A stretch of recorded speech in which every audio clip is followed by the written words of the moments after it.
айта кетсең, ошол кичинекей баганы качан төрөдүң эле, анан эмне максат менен кайсы жерге таштадың ошону?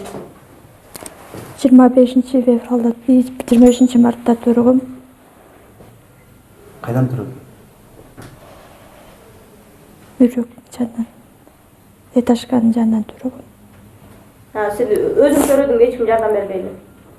Эч ким билбейт, эч ким да көргөн эмес, ата-энемдер да билбейт. Анан Төрөп ошол жерге таштап кеткем. Этажканын жанына. эмненин жанына? Этажканын жанына таштап кеткем. Эшик элеби? Ооба.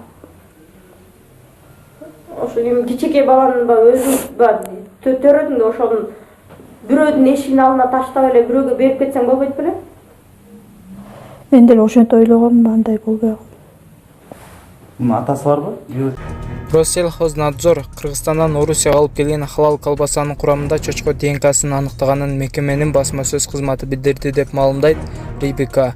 Кызматтын адистери Кыргызстандан алынып келинген адал колбасанын ичинен декларацияланбаган чочконун эти менен сояны табышкан. Ошол эле учурда Кыргызстандын Чүй облусунан келген өндүрүүчү компания өзүнүн халал стандарты боюнча технологиялык рецепттерди так сактоо менен эт азыктарын чыгарган ишкана катары көрсөтөт.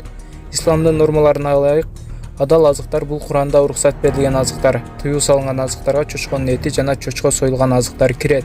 Ошондой эле 2023-жылдын март айында Кыргызстандын балык заводунун текшерүүнүн жыйынтыгында Орусияга экспорттук лотторду сертификациялоодо мыйзам бузуулар катталган.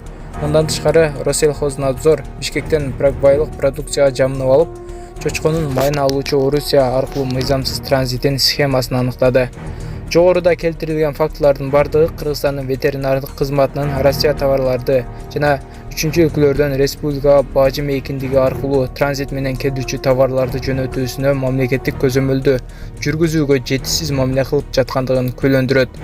Евразиялык экономикалык биримдиктин деп баса белгиледи ведомство.